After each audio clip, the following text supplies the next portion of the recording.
In an age where pretty much everything that we own runs on electricity and requires computers to operate, automatic mechanical watches are a relic of the past and a testament to the ingenuity and the mechanical engineering abilities of the previous generations that still perform a very precise and very useful function today. But once you start getting interested in mechanical watches, it doesn't take long before you start to think about the more advanced and even more intricate movements with complications that are available.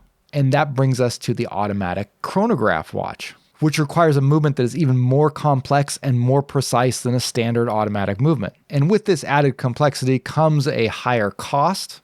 But if you're willing to jump up into the mid-tier, there are a number of options available. And if you're willing to check out micro brands, you might even find some with the pretty incredible Seiko NE88 automatic mechanical movement inside, like the watch we're going to be taking a look at today.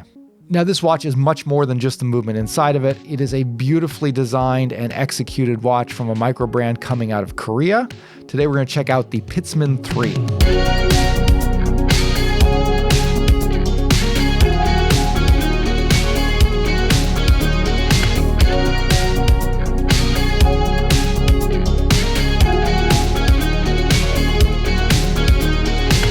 Hey guys, welcome back to Just the Watch. My name's Dave. I live in Japan and I love to collect affordable watches.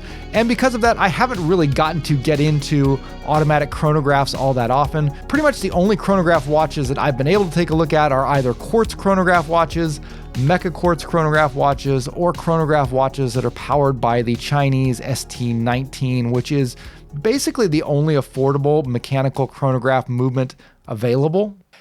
And unfortunately, with the ST19, well, it is a really cool movement and really cool to be able to get that movement in watches in the under $500 price range. I haven't had much luck when it comes to reliability and the performance of it, to the point that I generally tend to stay away from it. Now, Pitzmann has been on my radar for a while now. I've been following their first two releases, and unfortunately, I wasn't able to take a look at them, but I was really impressed watching reviews from other channels. And so when they contacted me about their Pitzmann 3 and let me know that it was going to be an automatic chronograph watch, and when I saw the specs and when I saw the design pictures, I was really interested. This is the first automatic chronograph watch that I've gotten to take a look at, and it is an incredibly well-built, well-finished watch. To me, the design really appears to be a fusion of both Eastern and Western influences that come together in a really interesting way, and I am absolutely in love with the choice of automatic movement that is in here.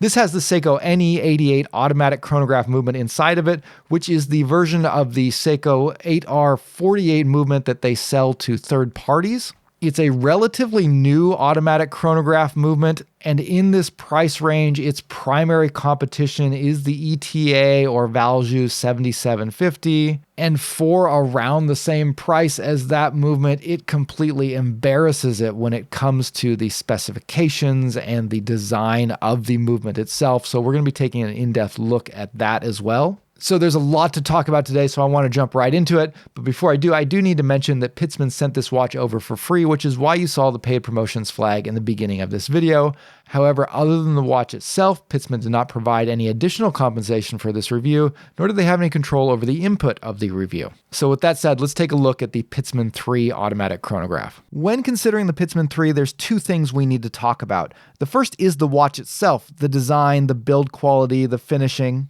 And the second is the movement that powers this watch, because if you're considering buying an automatic chronograph watch, that movement is going to play a large part in the cost of the watch and in the functionality and performance of it.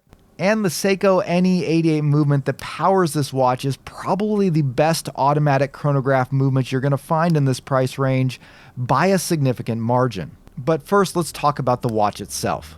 As the name would suggest, the Pitzmann 3 is the third watch from Pitzmann.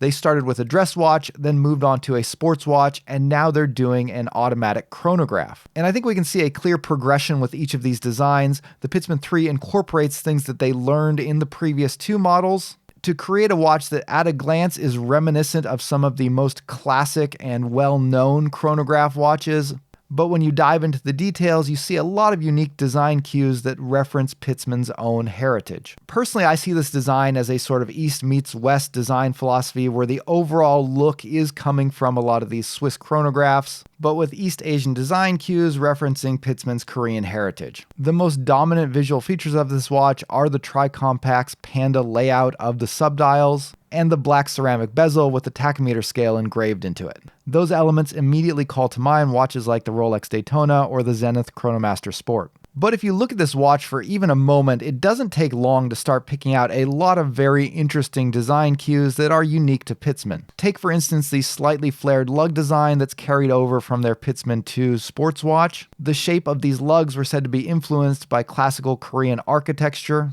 And even though it's a subtle touch, these flared lugs really change the silhouette of the watch, evoking a more Eastern rather than Western design sensibility. Another unique aspect of this watch is the choice of dial material.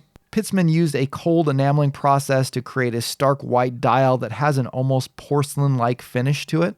Enamel dials are found far more commonly on dress watches than on chronographs, so it's a wonderful surprise to see this elegant dial material applied to a sporty panda chronograph design. There's also a silver ring that surrounds the dial and divides it from the matching enamel rehaut. And this ring is positioned so that it intersects each of the 12-hour markers. And Pitzmann has precisely placed the lume plots on each of those markers at the exact position where that ring intersects them. All of this creates an interesting and pleasing look. And while these design characteristics make the watch look great at arm's length, things look even better when you zoom down into macro. Rarely do I see watches that look this good at this close. The finishing and shape of each individual marker, the cut of the handset, the precise texturing of each subdial, all of these elements look immaculate under macro, and it's a real testament to Pitzmann's quality control and the level of craftsmanship that they demand in their watches. The markers are particularly stunning, with complex facets and angles and a high polish finish. When you get up close, they look like islands with sharp cliffs dropping down into a pool of enamel. The hour and minute hand feature a combination of brushed and polished surfaces, which really aid in legibility.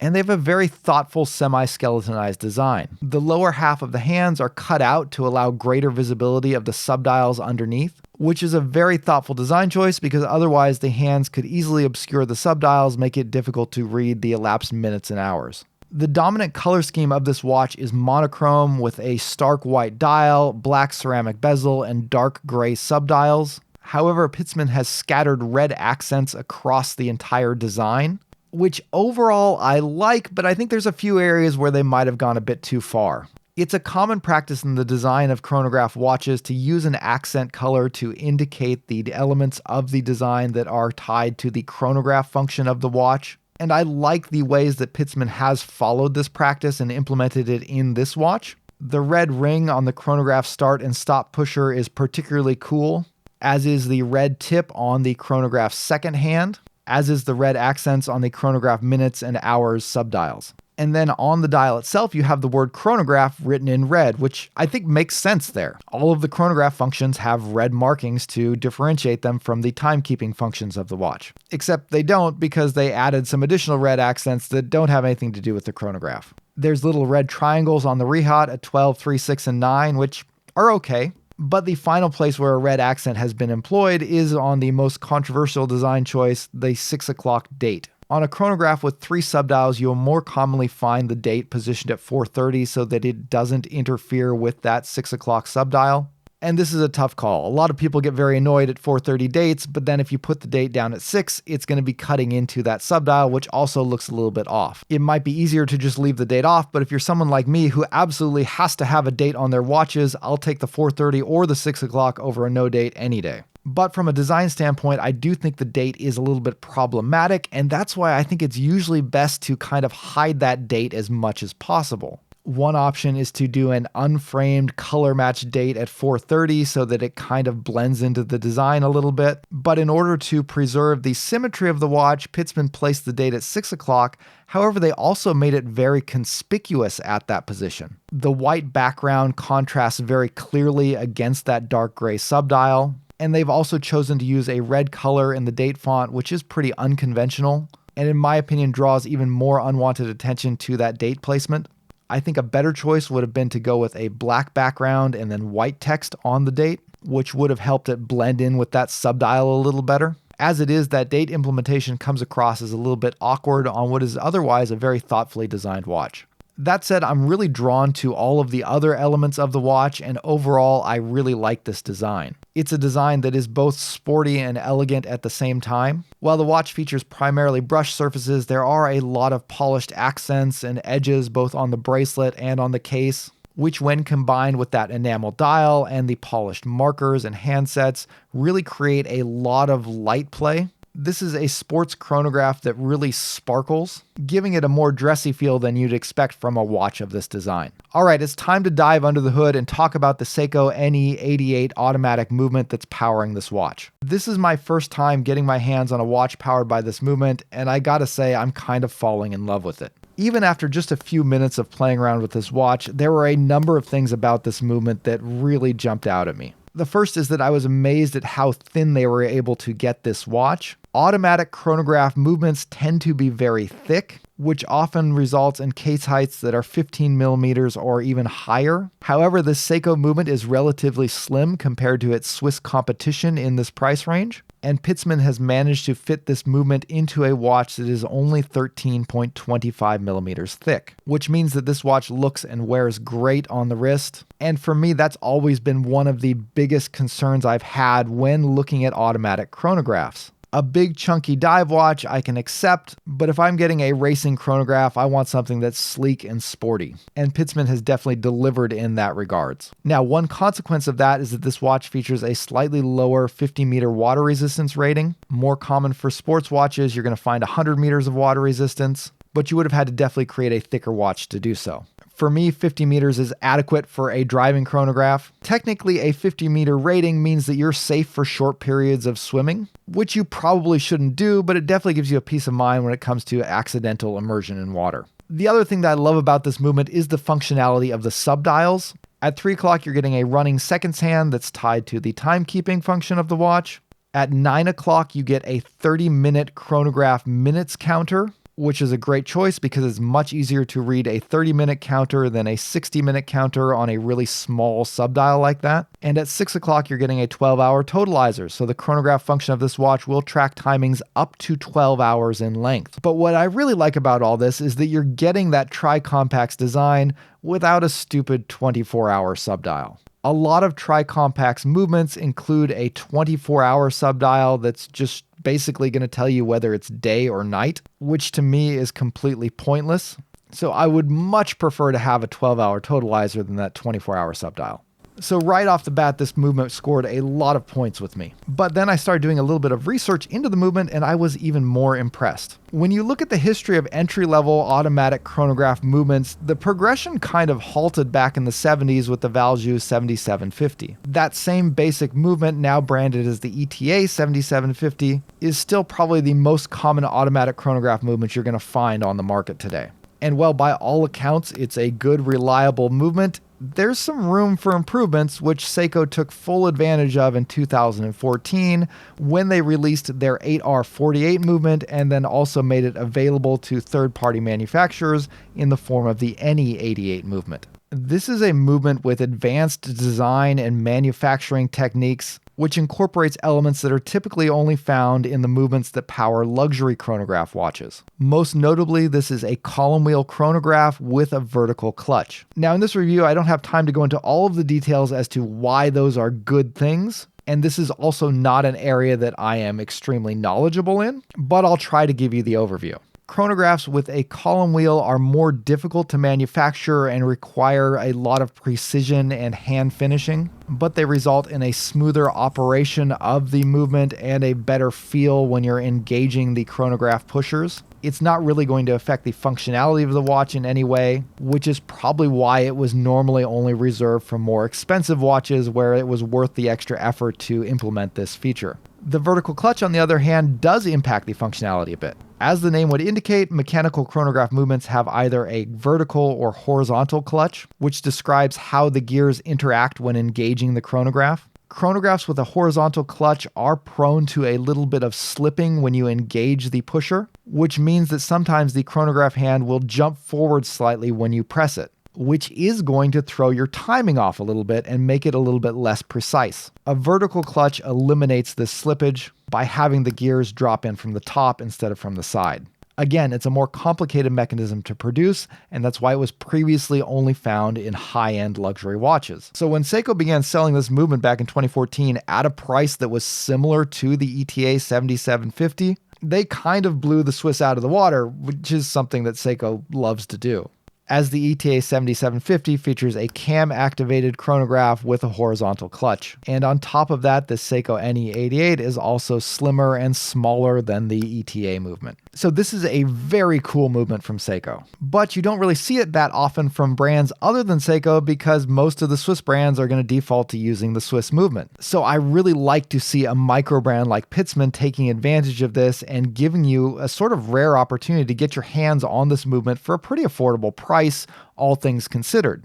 An automatic chronograph can't really be an affordable watch, but compared to other automatic chronographs, and particularly compared to other automatic chronographs that feature this movement, the Pitzmann is fairly affordable. Seiko used this movement in their recently released mechanical speed timers, and those are going to run you around $2,500. So being able to pick this up for around $1,500 from Pitzmann is a significant savings from what you would find direct from Seiko. And while there aren't many micro brands that are using this movement, the ones that I was able to find are charging roughly around the same price.